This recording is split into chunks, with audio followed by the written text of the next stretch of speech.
Hey guys, in this video, I want to share with you all the things that you're probably wondering about starting an Amazon FBA wholesale business.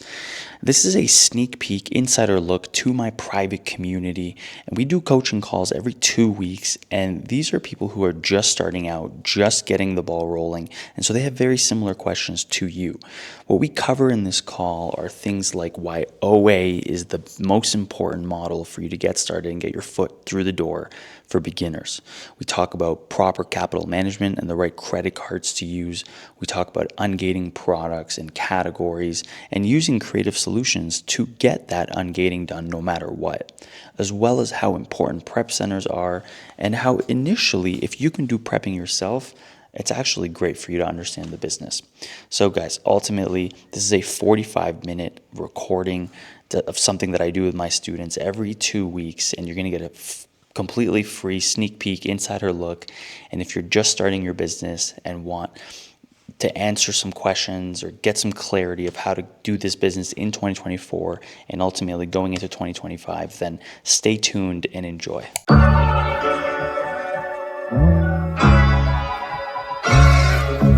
That should definitely go.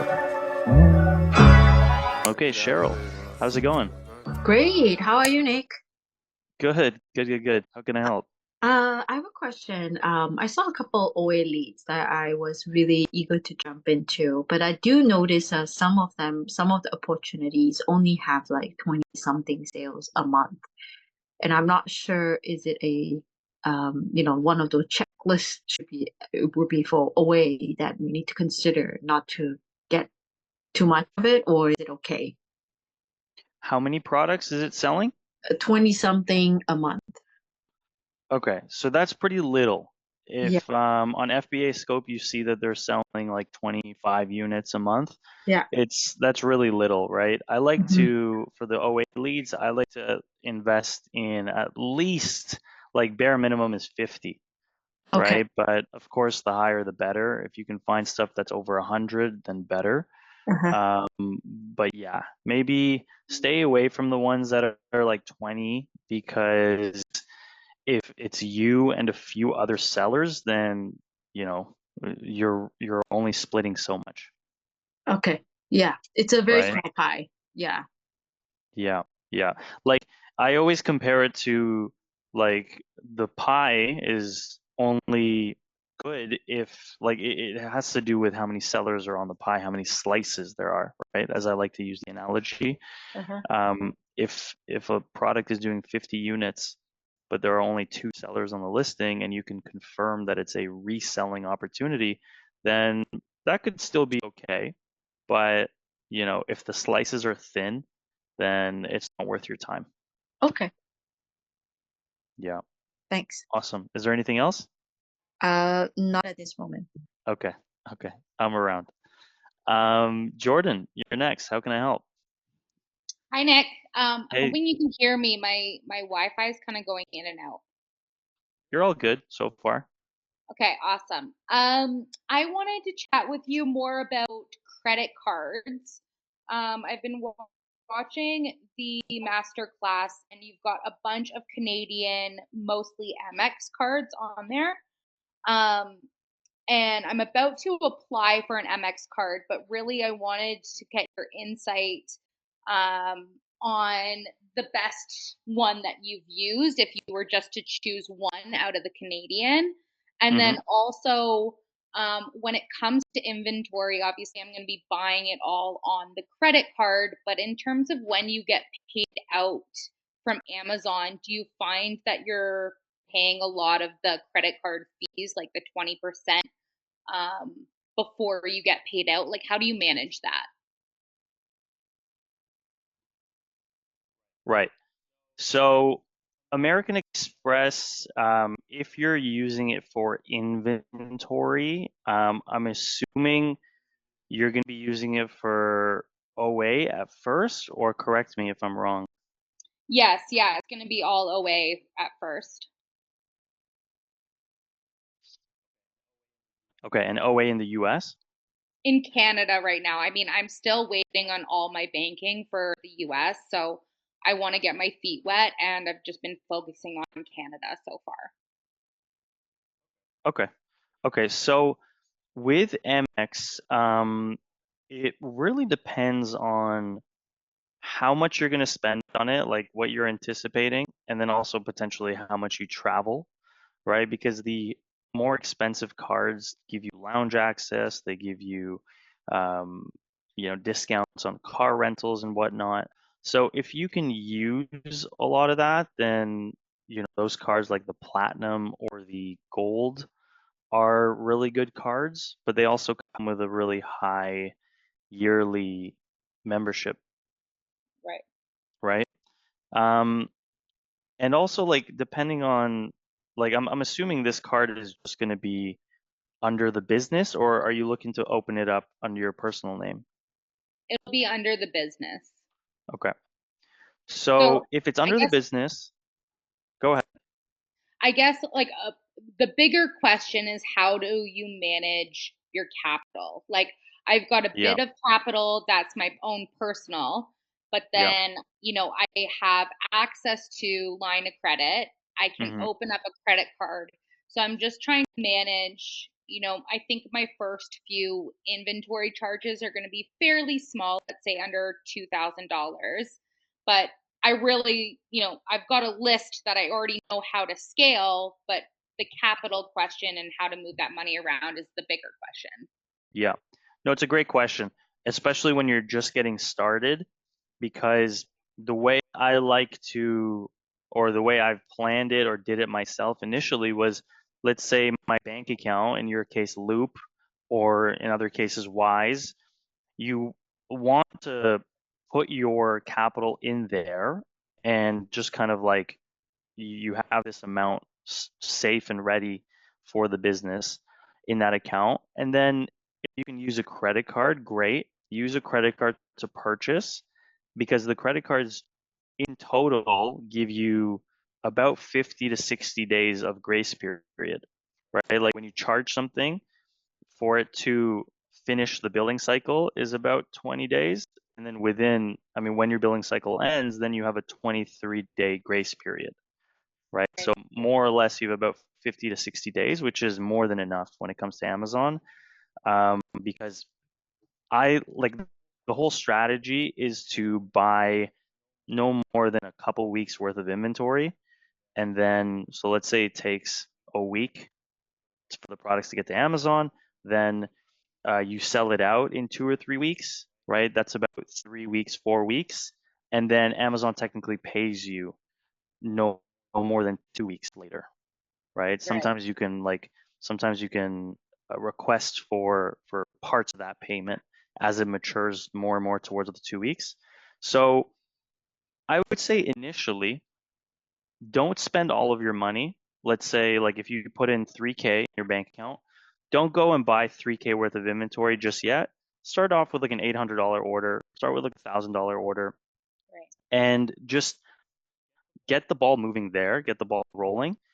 And then that way, when you realize that, okay, Amazon hasn't paid you yet, but you need to pay off your Amex bill, in case that happens, you have cash in the bank to pay off the card, Right. right? Does that make And then sense? I'm basically, yeah. And then it's a small, sorry, it's a start to kind of get the ball rolling. And as I'm getting profit, I'm just kind of making my cushion bigger. Um, Mm-hmm. I just like I don't want to skip steps necessarily, but I've got this huge list and I want to leverage the credit that I have to be able Yeah. to grow faster. Yeah. I know I'm not there yet because I haven't even sent anything to Amazon, but really that capital question was Yeah. Take it step by step. The way I like to always say is that it's easy to spend money. It's always easy to spend money, and you know, it's always easy to invest money into things, but it's harder to retrieve that money if you realize you made a bit of a mistake or that you have to pay off a credit card. Like, take it step by step, especially if it's your first order. You have, let's say, $3,000. Leave that as your cushion and start off with one order that's around $1,000, and just learn the process. Go sure. through the A to Z of buying it, prepping it, sending it to Amazon, seeing how it sells, playing around with the pricing so you make sure you get more of the buy box. And then ultimately, when you sell out or get close to selling out, then place another order if you think it's still a good opportunity. And then start to also think about what else can I invest in and grow your base. Because you and like most other people, there needs to be like a switch that goes off when you start selling and when you see the sales, when you just trust the process and gain confidence. And I think that's when you will be more comfortable and more confident in buying and taking action on all the opportunities you currently have. Okay, yeah, awesome.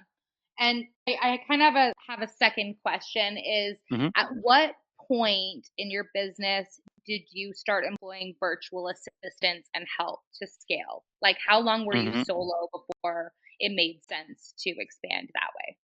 Yeah, great question. I would say my first hire was someone who was able to fill out the application forms that I sent to wholesalers. That was the first VA that I hired from like Upwork, right? It's a website where you can find VAs. And most of my VAs are from the Philippines. I just found their work ethic and just like their um, just communication was probably the best out of most regions. Mhm. And it really comes down to the point where A, you're making a bit of money, and B, you see the process and it becomes very repeatable, like especially when a task or a couple tasks become very repeatable and just like tedious. That's when you want to start thinking about hiring someone. And these guys, like you can find people, especially people who aren't like specifically good at Amazon. Like you want to hire maybe people who are just like organizers or just very genuine and broad virtual assistants, because then you can just train them and you can also pay them less because they're not like specialized. Right. So I pay those people initially anywhere between $4 to $6 USD an hour, Yep. usually around 4 or 5, and then I move them up to like 6, 7, 8, depending on how long they've been with me and how specialized they get and how good they are. But again, the task that I first hired for was filling out those forms that are very redundant, right? Like those forms just have your company name, email, references, bank info that just takes up time, right? Right. So I would consider that role as well as maybe even finding suppliers, but you should always be the person who calls them and has that initial touch point. But then as soon as I'm on the phone and I'm like, hey, send me the application, or hey, send me an email with your catalog or whatever, as soon as it gets into the email, that's when my VAs take over again. Okay. Awesome. And do you ever have VAs and support actually looking through the catalogs and sourcing products for you? So yeah, absolutely. That is how I scaled my business, but Right. funny enough, I've brought it back to a point where because now I'm working with a handful of suppliers, I like to just quickly use FBA Scope and Smart Scout and identify opportunities, and then just make sure I'm the final pick of what I like and what we want to place an order on, and then the rest is all VAs. But like if you're running through a lot of supplier lists, then it could be beneficial to hire a VA, and that would be like my second or third hire, um, or even like your one VA could technically do all of this, but Right. there's a lot of training that goes into picking products, right? So you have to start creating SOPs and you have to train them on FBA scope. And essentially, the training that you've done for yourself, you need to now document for someone else. Right, right. And because what I'm finding is Yeah. spending so much time on obviously sourcing, especially in the OA, that I'm like, man, this would be great to have somebody like a second set of Hmm. eyes and I can double your catalog. But I'm just thinking a bit more in the future. I'm definitely not there Yeah. Yeah. I mean, look, if you're doing OA in Canada, then you're doing it manually, right? Because we don't offer that yet. Um, I would consider hiring a VA on Upwork or something, or just like dig around Upwork and see if you can find someone, again, in the Philippines mostly, um, and see if you can find anyone who can find you OA opportunities in Canada. Yeah. They might charge a little more, but if you have a strong KPI, which is like a key performance indicator of like, hey, like you need to send me 5 OA deals every other day or even every day, Yeah. right? Like I'll pay you $8 an hour, I'll pay you $10 an hour, or even a flat fee. Like I'll pay you, I don't know, $20 for every 5 opportunities you find me, and here's my checklist. Like that could work, Yeah. right? Like you could potentially train someone to be your in-house searcher. Yeah. Yeah, because I guess the idea, at least what I'm getting from the training, is really focus on OA. That can kind of be the foundation of the business while you're working on trying to get the suppliers, which I've already called a bunch. I can tell it's going to take a lot of time and a lot of nurturing to get the Mm-hmm. right supplier. Um, so OA is definitely what I'm focusing on first. So Yeah, yeah, yeah. cool. Exactly. Always the best way for anyone to just get in the game, learn the whole A to Z, make a little bit of money, and realize that this is for real. And then, like that, like I said, that get that switch to flip to realize, like, whoa, okay, this is legit. I just need to really focus here. And then wholesale ultimately is the end goal. But again, don't forget about the mom and pop because that is the best way right now to find a win-win relationship for you to get your foot in the door with a wholesaler. Right. And it's more or less the same nuances as a wholesaler because the wholesaler is going to be skeptical, the mom and pop is going to be skeptical, but the mom and pop has more incentive and more like less barrier to entry because the wholesaler is probably already working with tons of other retail shops and they have a business that's running. But if we find struggling and kind of, quiet plazas where mom and pops exist, non-franchise stores, chances are that if you place your first one order with them, like they're quickly going to realize what you're doing and they're going to be like, whoa, okay. And like I have a one-on-one student who literally had a mom and pop shop that was skeptical and was like, okay, like, what do you want? Like, are you going to waste our time? And then he placed like one order that was like 8K, and now they're chasing him. Like, they're now literally calling him and messaging Right. him and being like, hey, like, can we find more products for you? Like, are there other categories we want to go into? And that's when things get really, really interesting because you can almost employ the mom and pop to go and open up new wholesale accounts for you with their brick and mortar. Right. I guess also what I'm kind of confused with the mom and pop because I did actually approach one and I'm still a little confused of how that invoicing works. Like, am I getting the mom and pop shop to open me up an account under their wholesale account or like how? Hmm.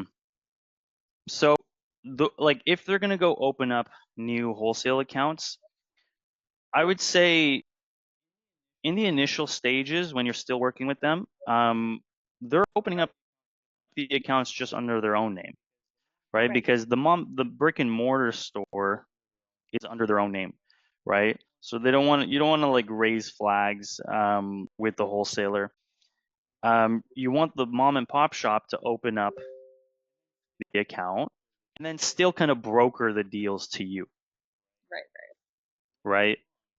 Later on, later on, you can find some sort of a happy medium, or if you realize that, you know what, like you need the invoices directly from the wholesalers to ungate and so on, then you can like, the way I like to say is that like you can speak with the mom and pop and be like, hey, like, can I put your store name like under my company, and then that way it's like a mix. It's like you're calling on behalf of the retail shop, but it's like you're saying that the online version of the store is called X, which is your Right. name, but the retail shop is called Y, right? And I So guess it's that's like a where I was getting partnership. hung up is like the gating process. But once you're ungated, you don't need to prove to Amazon any of the invoices. So then you're just purchasing directly from them. Exactly. Gotcha. The ungating, a lot of people are super scared of it. A lot of people are like, oh, like this is the hardest part. It's like, yeah, sure, it is.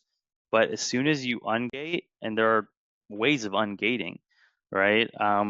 Then you're flying, right? Then you're just kind of sitting back and reordering um and yeah, it's great. So Yeah. the actual ungating, will just either, there are ways around it, right? You use an invoice or you buy from another retailer that is authorized. Like it's not that hard. Yeah. Okay, cool. Thanks, Nick. No worries. No worries. Great questions. Okay, let's move on to Cheryl again. And guys, for anyone who's joining us, if you have a question, just type a 1 in the chat so I can go in order of questions. It's a first come, first serve basis. So just type in a 1 and I will get to you. Hey, Cheryl. Hey, hi Nick. Yeah, it's just kind of what want to build on top of what Jordan was asking about the capital part because I have a personal wise US wallet account. Mm-hmm. I do have an Amex Platinum card for myself already, personal. And I'm planning to use that card for the business for Yeah, purchasing of inventory.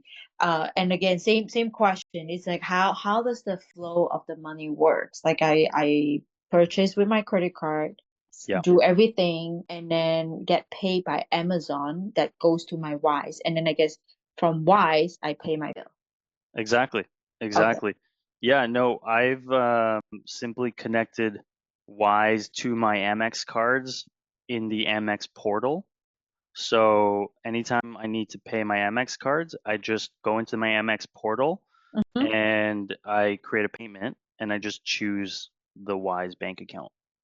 Ah, but Yeah. then But then my credit Hmm. card is Canadian, and I guess each time I'll be using US dollar that I get paid to pay my Canadian amount. Right. But Yeah. then, So you okay. have to convert in Wise, right? You Mhm. convert your USD dollar account to Canadian, Canadian dollars, yeah. and then your Canadian dollar account is the one that's connected to American Express. Ah, okay. Yeah. Got Yeah.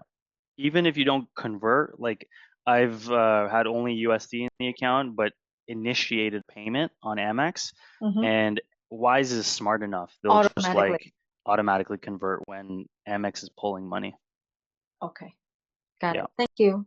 No worries, no worries. Yeah, it's again, this is why Wise was so good, and unfortunately, like it was great for the last literally 6 years that I've started this business, and then literally a month ago or so, they just stopped opening up accounts, and I actually just had a chat with their support team, and they mentioned that due to some regulations, they're only limiting accounts right now to American citizens, at least when it comes to the USD side of things. So it's become a little more difficult, but don't let that stop you guys.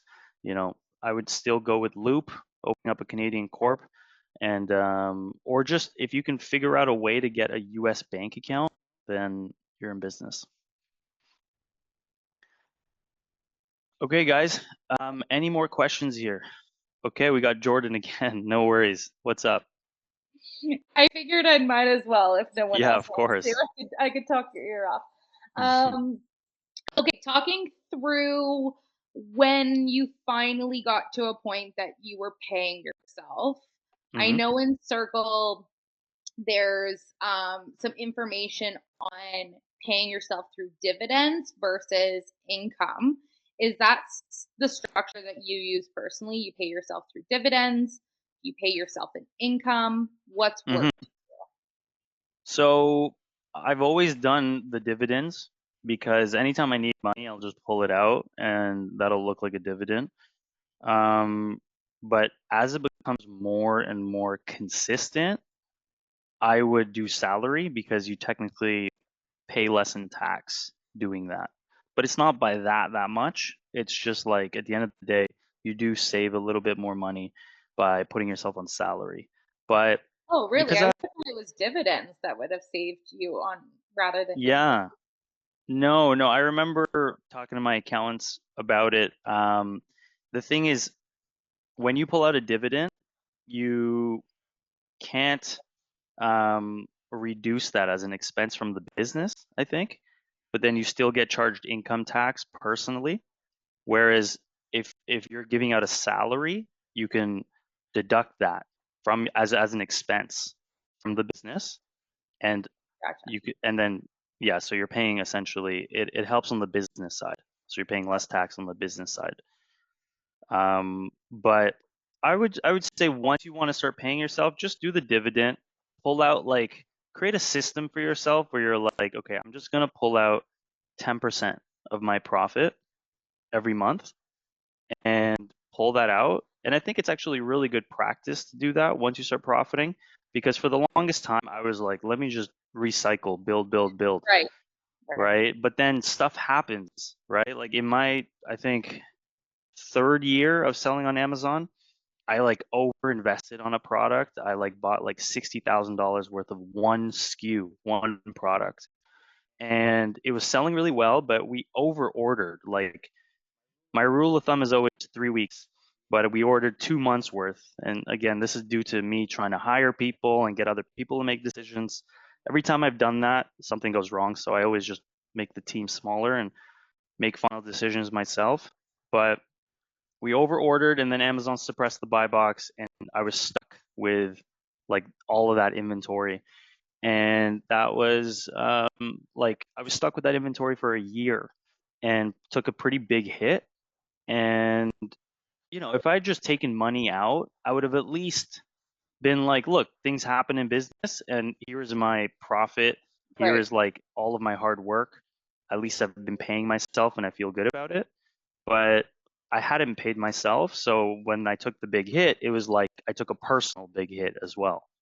Yeah. Yeah. Right. And that's something I learned from one of my other businesses is I reinvested everything, and that's something I'm really conscious of for this first one is I don't need Yeah. to take all the profits, but I need to make sure that I'm giving myself something that, Hmm. it's still interesting enough for me personally.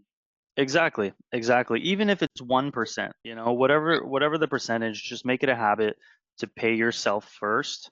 Right. And there's a really good book called Profit First.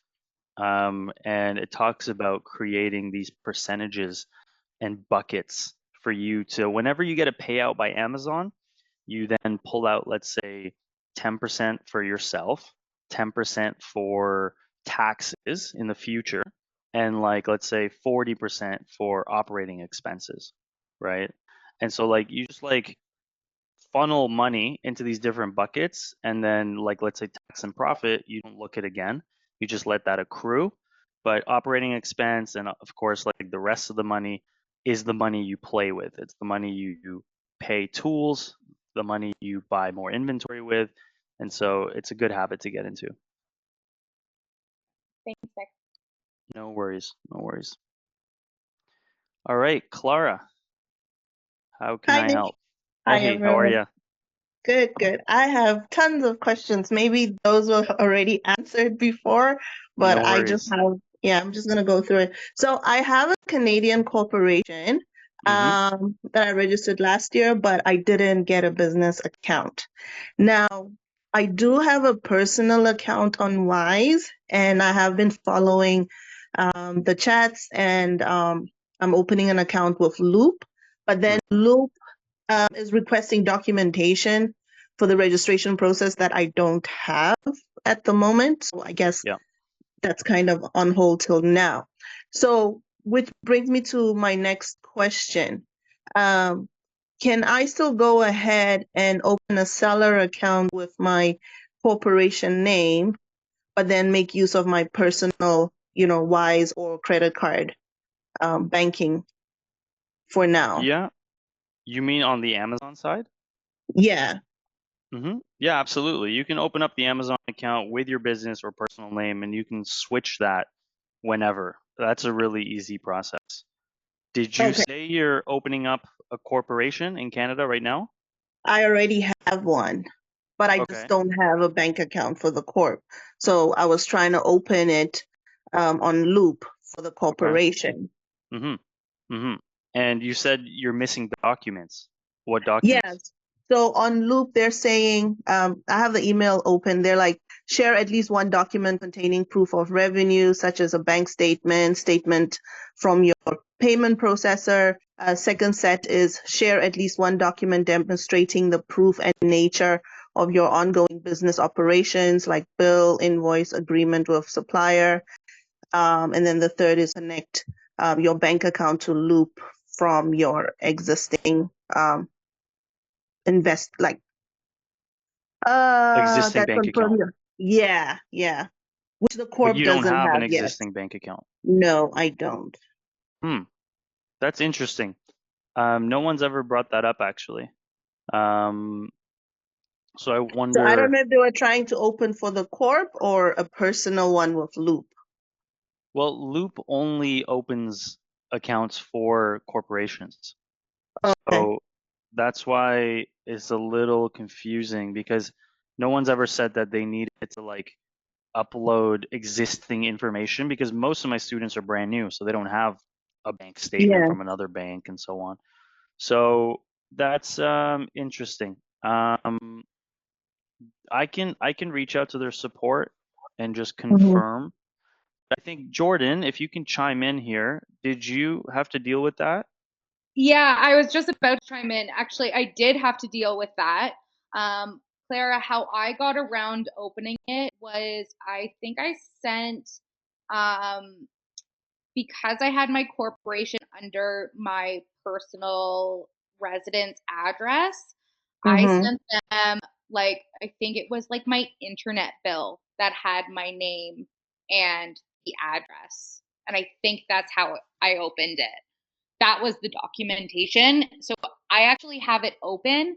Where I'm stuck is like I'm trying to open the US account and I'm just renewing my passport, so they need the passport number. But I was actually able to open up the Loop account by sending them like a bill that had my personal address in it that matched my Okay, corporate so name. I have a bill with my personal address on it, but it doesn't have the corporation name on it, but it's the same address as the corp. Yeah, that I was able to use something like that. I can probably Mhm. look it up now for you, but it was something like that that had the right address on it. Oh, okay. Okay. All right, I'll just see what I Mm-hmm. can, download and just send them send to them with my Yeah, address and I'll maybe message even you. I'll message you on the chat and let you know what document it was. But there was some document that I sent because I was pre-revenue as well, and I was able to get it open. oh, okay. Okay. Great stuff. Good to know. Awesome. Thank you. Thanks, All Jordan. right. Yeah, So that so takes care of the banking side. okay. Nick, Yeah. I'm sorry, this is Daphne. I Hey. talked to the people from Loop today. They call me because I email them. I tell them I don't have no proof. They tell me because I say your name, they just tell me screenshot my Amazon account, send it. That's the lady named Clara. She said after I finish, send it to her and she will text her, tell her I send it and she will open it for me. Oh, okay. Yes, I Okay, email awesome. them, I say that, and she say, okay, send me your phone number. I call you. She just called me around 5. And she say, Okay. shot it and send it to her because I say, you send me. She say, okay, Yeah, yes. She said she will do it for me. All got right. it. I'll have to jump on a call with them then. Yes. Yeah. Okay. Yeah, interesting. Maybe I can get someone's like email or phone number. That way, instead of just like you guys having to message support, Okay, we that's can yeah, we can just directly message them. But Okay. okay. Yeah, So I think at the end of the day, Clara, very quickly before you move on, just they want to verify you. You know what I mean? That's all it is. okay. It's like a they call it KYC, like know your customer. They just want to know that you're real. And so Mhm. anything that is relatively what they're looking for, like some sort of an agreement, like Jordan just mentioned, it was the prep center agreement. Anything like that that you can send to them that matches, it should work. Okay. Got it. Yeah. Okay. So my follow-up question, was just in regards to the EIN and the resale certificate. So when I'm obtaining these, and I'm gonna register the C Corp in the US, my question is, must the name match my Canadian Corp name? Does it have to be like exactly the same?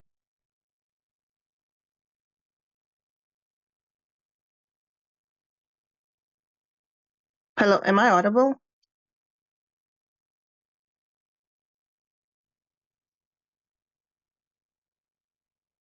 I can hear you.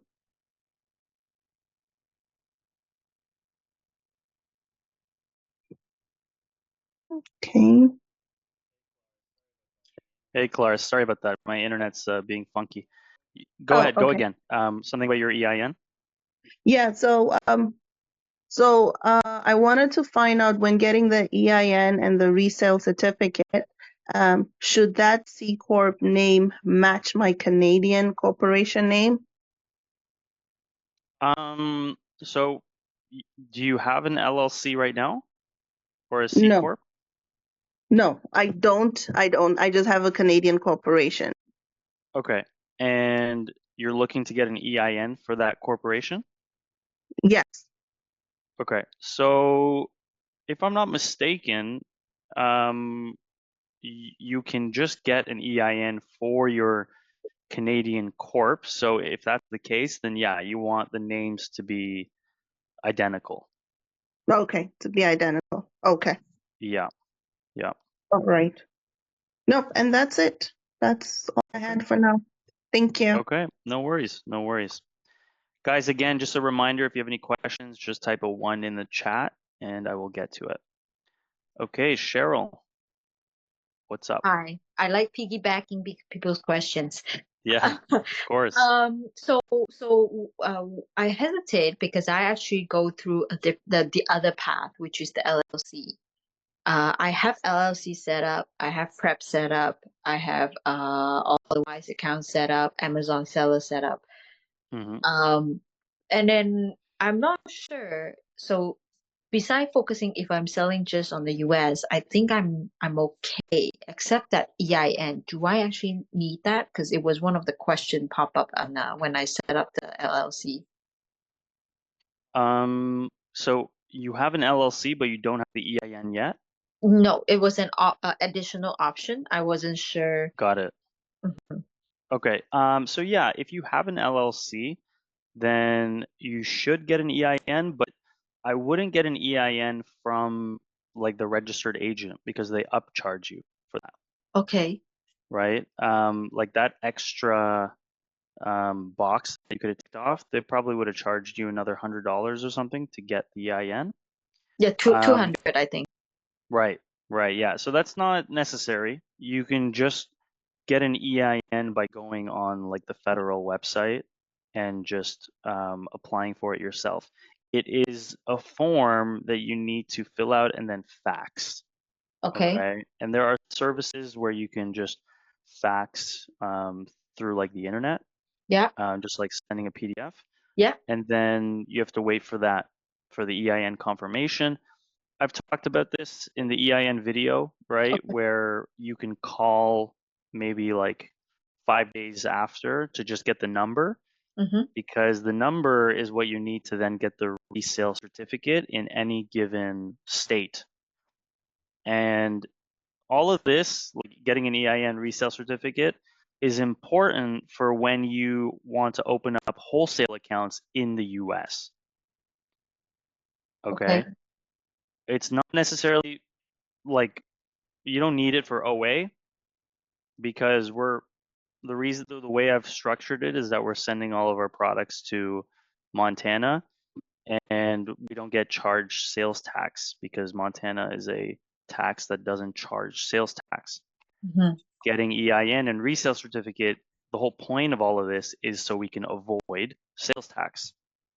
And when we do, when we open up accounts with wholesalers, they want to see that resale certificate because they need to know if they should charge you sales tax or not. But if you have a certificate, then it shows that they can not charge you sales tax because ultimately they're passing the responsibility to you. Okay. So what I'm hearing is EIN, I can do it myself. Resale certificate, I could technically do it myself too. And the state I should pick would be, because I followed the link that was provided, the Delaware Incorporation. I use that link to apply my LLC. So, but the resale certificate, I should pick the one that is in Montana. So because again, Montana doesn't charge sales tax, they won't issue resale certificates either. Delaware doesn't either. And apparently someone said that Wyoming doesn't either. Yeah, there's 5 states. I Google it up. Those states that doesn't charge Exactly. tax. Oh, okay. Exactly. So, I mean, those states for sure no. And my rule of thumb was just get one where you're incorporated or where your prep center is based. And in our case, both of those states don't issue reseller certificates. So I would just say get one from California. It doesn't matter, it's just some wholesalers are specific. Like if they're based out of Texas, they're going to be like, okay, we need a Texas resale certificate. And if they're very adamant on that, then it'll just get one. take you a day, to just sign up and get a Texas resale certificate. Okay. Yeah. Yeah, so I keep hesitating to proceed is because I'm not sure what else is needed and for OA. Yeah. Yeah, so don't focus too much on the EIN resale certificate for now. Your main focus should be just move forward with the OA opportunities, right? Similar to Jordan, just buy a couple of the products, send them to Amazon, sell them, focus on the actual selling and repricing. And then when the money's kind of moving, then when you start to think about wholesale, that's when you want to, again, revisit EIN and resale certificate. Okay. And in my case, I know my US side is pretty set up. On the Canadian side, do I need a corporation to start selling or a personal name? It's fine too at this moment. So, is your personal name right now under your Amazon account, or did you switch it to the LLC yet? Not switch yet. Still under my personal. Right. Actually, yeah, I don't think you can switch it until you have an EIN. So no, like even me, like I have my Amazon account and I sell in Canada and the US under my LLC in the US. So it could be under your personal name or it could be under US Corp or LLC. It doesn't matter. Okay. Yeah. Yeah. Again, just for now, like you have most of the pieces ready to go, if not all. So just focus on the OA leads, make sure you find the best opportunities and just take action on the first few that you're like, okay, these are great, and learn the process. Learn how to send it to Montana, learn how to deal with the prep center, wait for the products to check in, just do all of that. Yeah. And then once you're like, oh, this is working, and am I freezing or you can hear me? Yeah, you freeze a little bit. Okay. So yeah, just do that process, and then I would say you might want to do wholesale and mom and pop in Canada because you're in Canada, right? And it's just a little easier to go to trade shows and meet mom and pop shops in Canada, right? But it's fine. You can do that with a US LLC. Okay. Sounds good. Yeah. Awesome.